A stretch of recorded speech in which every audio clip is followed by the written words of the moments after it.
All right, we are about to dive into a piece of automotive history that is just, well, it's pretty much been forgotten.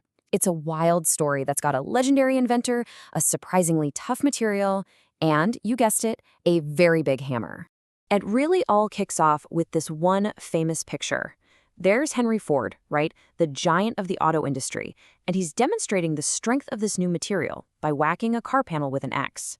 And, he wasn't just doing it for show. He was really trying to prove a point, that this stuff could totally change how we make cars. So what exactly was this futuristic vehicle from all the way back in 1941? Let's peel back the layers on the legend of what people called Ford's indestructible car. Okay, so the name Hemp Car is a little bit of a misnomer. It wasn't like it was woven from raw plants or anything. No, the panels were actually made from this really advanced composite called hemp-plastic.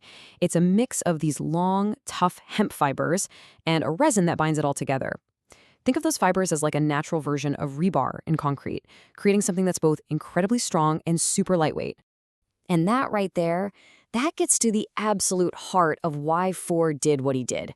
That whole spectacle with the axe, it wasn't just a publicity stunt. He really wanted to show off the material's superior strength in a way that nobody could possibly ignore.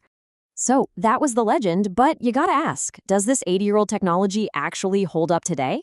Well, inspired by Ford's big test, someone did a modern experiment to really put this old hemp panel to the test. To try and recreate what Ford did, you need a modern stand-in. He used the blunt end of an axe, and apparently it had a rubber tip on it so it wouldn't just cut the panel. The closest thing we've really got today is just a standard rubber mallet. So what happens when you hit it?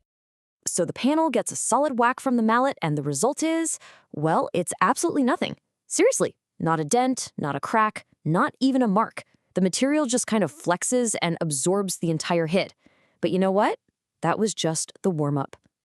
A mallet is one thing, but there are rumors that Ford himself didn't stop there. So it was time to really ramp up the test and bring out the heavy artillery. And this is where the test gets really, really serious. The panel took a hit from a mallet, sure, but is there any way it could stand up to the brute force of a sledgehammer? This is the ultimate test of strength, the one that really makes or breaks the legend. And the result? It's just astounding. A full-force blow from a sledgehammer, an impact that would completely crumple a modern steel car door, does nothing. The hemp panel is completely unfazed. The strength of this material is just on another planet. And, you can't help but feel that. After seeing a panel survive a sledgehammer without a single scratch, you immediately think about all the little dents and dings on our modern cars. It really makes you wonder, why isn't this kind of durability the standard today?